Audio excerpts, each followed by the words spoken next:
C'est l'automne. Les colchicks fleurissent dans les prés, les hirondelles sont parties, les arbres se déshabillent et les écureuils font des réserves. Et vous devriez en faire autant. On se souviendra longtemps de cet automne 2022, de son climat angoissant et de l'hiver si redouté qui va le suivre. L'Union européenne approuve de nouvelles sanctions contre la Russie. L'accord conclu entre les États membres prévoit un plafonnement des prix du pétrole russe. Entre escalade dans le conflit russo-ukrainien, déprime des marchés boursiers, éclatement des bulles, baisse générale de l'activité économique, événements climatiques extrêmes, et j'en passe, nos échanges commerciaux et nos modes de production n'ont jamais été autant perturbés. Les produits manufacturés par nos industriels manquent et les rayons de nos supermarchés se vident. Nous avons tous subi la pénurie de moutarde cet été et nous avons réussi à nous en sortir. Mais cet automne, il va falloir s'attendre à manquer de tout ou à voir les prix de certains produits du quotidien exploser, comme ceux de la viande hachée, des pâtes alimentaires, des mouchoirs en papier ou de l'essence qui vient déjà à manquer suite à des mouvements de grève dans le pays. Je vous ai préparé un petit point pénurie pour ce dernier trimestre. Dans cette vidéo, nous allons voir ce qui va prochainement nous manquer, pourquoi il y a de plus en plus de produits et de secteurs concernés et comment tout ça va évoluer. Les plus prévoyants de nos abonnés trouveront toutes les bonnes infos pour préparer leur prochaine liste de courses. Mais juste avant de commencer, si vous avez envie de nous montrer votre soutien, pensez à vous abonner et à partager nos vidéos, c'est gratuit et on vous en remercie. Bienvenue sur Money Radar.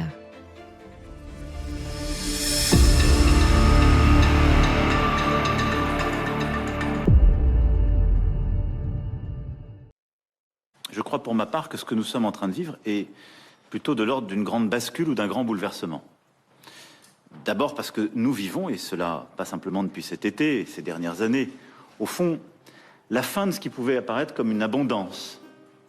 Voilà une déclaration qui a fait couler beaucoup d'encre et a entraîné de nombreuses réactions de la part de l'opposition, mais aussi de l'opinion publique, qui se demande bien de quelle abondance parle notre président. Nous savons tous, au-delà des reproches purement rhétoriques, que dans le fond, il pourrait bien avoir raison. Cette abondance dont il parle est celle née de la libéralisation des économies, des échanges soutenus que chaque pays dans le monde entretient avec les autres pays, ses voisins, ses alliés ou ses partenaires commerciaux. Mais qu'une catastrophe perturbe ces échanges, comme une pandémie mondiale, un bateau coincé dans le canal de Suez, des événements climatiques extrêmes, des sanctions commerciales, voire même une grève, et les prix augmentent à mesure que le produit se raréfie. En ce triste automne 2022, d'innombrables pénuries nous attendent. Commençons avec celle qui fait le plus parler d'elle en ce moment, la pénurie d'énergie. Cette crise énergétique est intimement liée à la réduction des livraisons de gaz russe en Europe, une source d'énergie bon marché pour une bonne partie de l'économie européenne. En refusant de se plier aux conditions de Gazprom, l'Europe va devoir apprendre à se passer de 45% de son gaz d'un claquement de doigts ou presque, alors que l'hiver est presque déjà là. Impossible pour les autres gros producteurs comme la Norvège, les États-Unis ou l'Algérie de compenser les quantités manquantes, et nous sommes prévenus depuis plusieurs semaines déjà que nous devrons probablement subir quelques coupures cet hiver. Conséquence, les prix flambent partout et touchent tous les secteurs de l'énergie. En France, les tarifs réglementés de l'électricité sont alignés sur les prix du gaz. Quand c'est possible, la hausse des prix de l'énergie est réintégrée dans le coût de fabrication et dans le prix final au consommateur, et elle alimente l'inflation.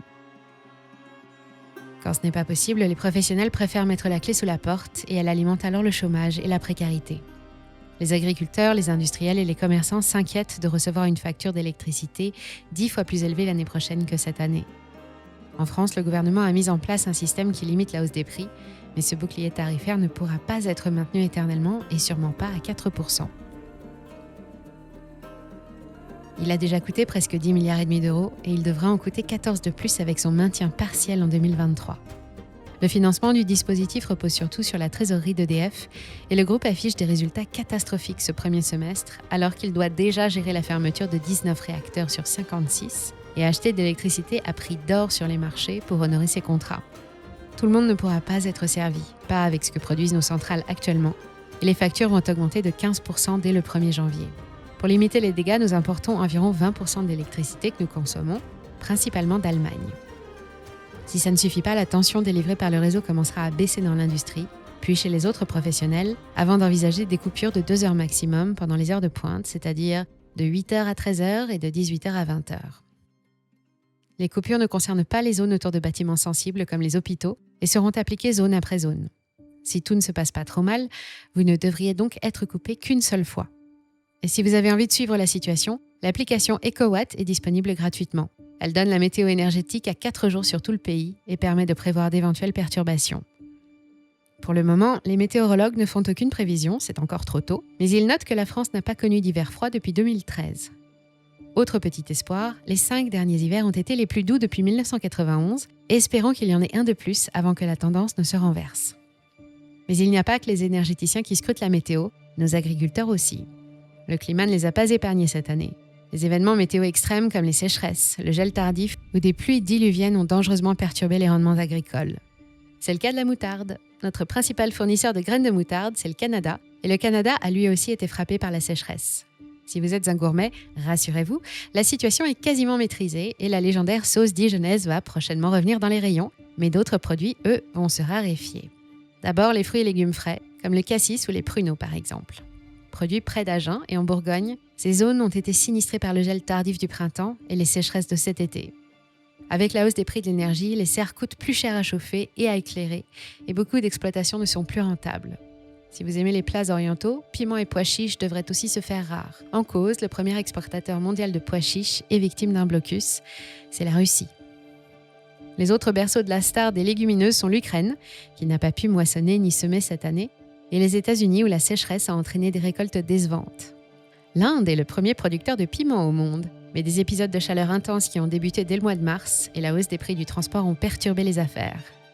Il va nous falloir manger moins épicé, et si nous passer de pois chiches devrait se faire sans trop de problèmes, c'est plus compliqué pour la viande et les produits laitiers.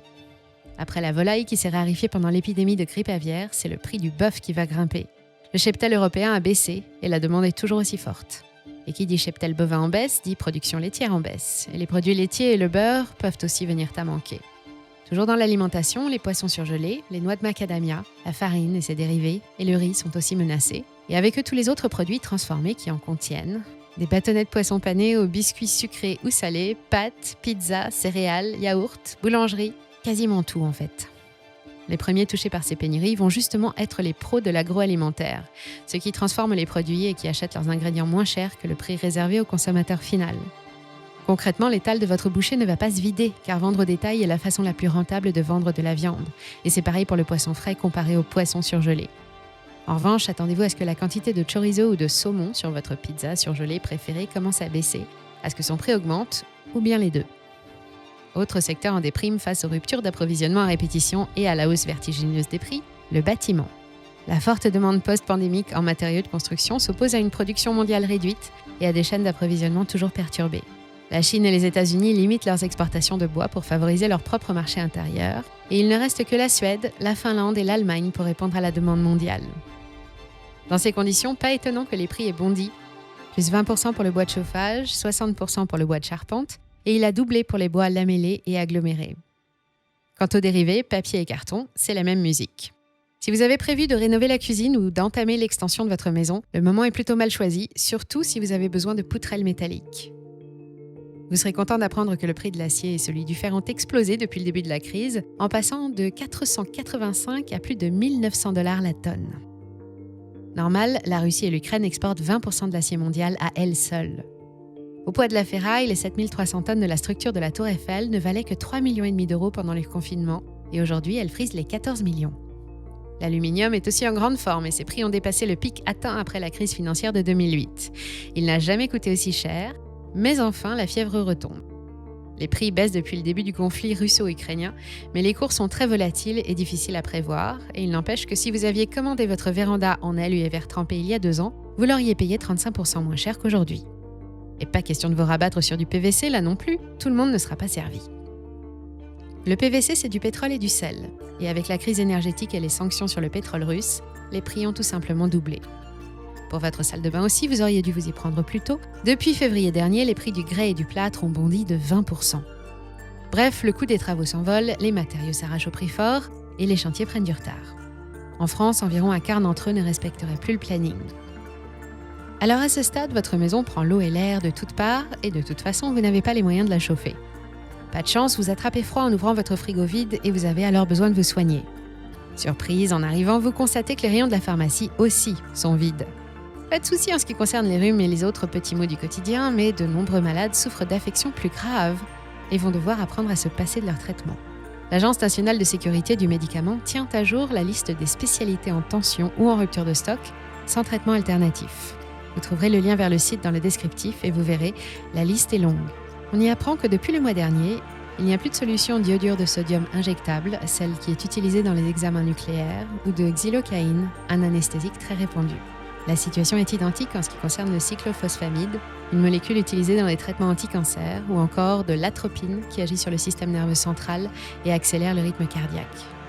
On y apprend aussi que le paracétamol est très surveillé et que des quotas sont imposés au labo afin que les besoins de la population restent couverts le mieux possible.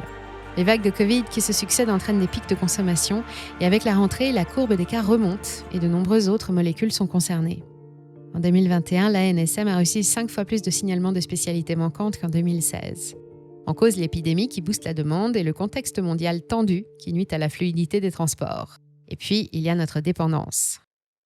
80 des principes actifs qui entrent dans la composition de nos médicaments sont importés depuis l'extérieur de l'Union européenne. Et nos principaux fournisseurs, la Chine et l'Inde, ont souffert de conditions climatiques extrêmes et d'une recrudescence de la pandémie. Résultat, les chaînes d'approvisionnement des labos sont perturbées, le prix des soins augmente et les médicaments n'arrivent plus. Et ce n'est certainement pas cet hiver, entre hausse des prix du transport et politique du zéro Covid en Chine, que les choses vont rentrer dans l'ordre. Ceci explique peut-être le succès des plantes médicinales cultivées au jardin ou sur un balcon. Les chanceux qui disposent de saules près de chez eux pourront aussi se fabriquer de l'aspirine. Mais il n'y a pas que les médicaments, et se fournir en produits d'hygiène commence à poser quelques problèmes. La glycérine végétale, par exemple, entre dans la composition de nombreux produits de toilette, mais elle est fabriquée à partir d'huile de tournesol. Sans les productions ukrainiennes et russes, les fabricants de gel douche, shampoing et crème de soins vont devoir changer de formule et se tourner vers d'autres corps gras végétaux encore plus chers et recherchés, comme l'huile d'olive ou de noix de coco. De nombreux ménages parmi les plus fragiles n'ont déjà plus les moyens de se payer des produits d'hygiène basiques comme le savon, le dentifrice et même le papier toilette, dont les prix ont augmenté de presque 10% en un an. La pénurie de pâte à papier fait suite à celle du bois et du gaz. Faute d'énergie en quantité suffisante, et l'énergie c'est 30% du coût de production de la pâte à papier, les usines pourraient s'arrêter et le papier hygiénique, les mouchoirs jetables et l'essuie-tout devraient encore voir leur prix grimper avant de se raréfier en pleine 8e vague. Bon, pas de panique, tout va bien se passer. Pas besoin de filer au supermarché pour faire des stocks avant que les difficultés ne commencent. Je vous ai parlé des pénuries d'énergie, de produits alimentaires, de médicaments et de matériaux de construction. Je vous ai parlé de ralentissement dans les chaînes d'approvisionnement, de phénomènes météo qui perturbent les rendements agricoles ou de guerres qui freinent nos échanges. Mais je ne vous ai pas parlé de la Tunisie qui affronte la pire pénurie de sucre de toute son histoire, qui oblige les industriels à fermer leurs usines et leurs ateliers. Les biscuiteries, les fabricants de soda et de jus de fruits ont arrêté leurs machines. Le manque à gagner s'élève déjà à plus de 2 milliards de dollars, que le gouvernement tente de faire financer par le Fonds monétaire international. Je ne vous ai pas parlé non plus de celle que l'on appelle maintenant la crise alimentaire de 2022. Avec la hausse du prix des engrais et des carburants, les spéculateurs s'en donnent à cœur joie sur des produits aussi stratégiques que le blé, le maïs ou le riz. En mai dernier, au moment de rompre le jeûne du Ramadan, le prix de la semoule à couscous s'est envolé. Le prix du blé est passé de 253 € la tonne il y a un an à 335 € aujourd'hui et celui du maïs de 226 à 346 €. En Europe, nous sommes plus ou moins à l'abri, mais tout le monde n'a pas notre chance. Beaucoup d'économies fragiles dépendent des cours des céréales et actuellement au Nigeria, en Sierra Leone, au Burkina Faso, en Éthiopie, en Somalie et plus généralement dans tous les pays de la bande du Sahel, l'inflation dépasse déjà les 15%. Au Ghana, c'est 30%. Et comme dans de nombreux autres pays, la consommation alimentaire des populations dépend surtout des importations de grains et de fertilisants. Avec des cargaisons de céréales bloquées dans les ports et les prix qui dépassent les sommets, la FAO estime que 13 millions de personnes sont directement menacées de famine à très court terme. Alors, nous aurons peut-être froid cet hiver. Nous devrons tout payer plus cher, trouver d'autres moyens de nous soigner et limiter nos déplacements ou nos achats. Mais sans vouloir faire de relativisme, nous sommes bien moins en danger qu'un Sénégalais, un Libanais, une Pakistanaise ou une Rwandaise. Et ce sont nos industriels qui seront sans aucun doute les plus touchés. En pleine crise des semi-conducteurs, ça ne pouvait pas tomber plus mal. Pour éviter la catastrophe et contenir la demande, la BCE a commencé à relever ses taux en juillet dernier. Insuffisant pour le moment, et bien loin des mesures prises par les États-Unis pour combattre les mêmes fléaux, mais seule solution pour régler son compte à l'inflation. Ces pénuries qui s'enchaînent révèlent aussi la complexité des systèmes de production et d'approvisionnement qui, à la moindre perturbation, peuvent ralentir, voire s'arrêter. Cela nous démontre que ces systèmes sont bien plus fragiles qu'ils n'y paraissent. Le dernier exemple en date est bien évidemment la pénurie de carburant qui frappe l'ensemble du pays en raison de mouvements de grève et qui est largement amplifiée par des mouvements moutonniers de la population. Si acheter de l'essence, un paquet de farine ou une bouteille de shampoing supplémentaire peut vous rassurer, faites-le. Mais ne cédez pas au mouvement irrationnel qui engendre des pénuries par crainte d'une pénurie. Il y aura toujours du shampoing dans nos rayons et de la viande de bœuf sur les étals des boucheries. La seule différence, ce sera le prix, mais nous aurons encore de nombreux moyens de nous faire plaisir. Au Venezuela, en Égypte ou à Cuba par exemple, c'est un peu différent. Là-bas, il n'y a plus rien. Alors, vous avez décidé de vous préparer à l'hiver qui approche ? Racontez-nous dans les commentaires ou venez-en en parler avec la communauté sur nos autres réseaux. Si vous voulez en savoir plus sur la crise des semi-conducteurs, n'hésitez pas à aller voir ou revoir les vidéos que nous avons consacrées à la guerre commerciale entre les États-Unis et la Chine et sur le dossier de Taïwan, l'île rebelle, et le deuxième producteur de puces électroniques au monde. On vous a préparé tous les liens dans le descriptif.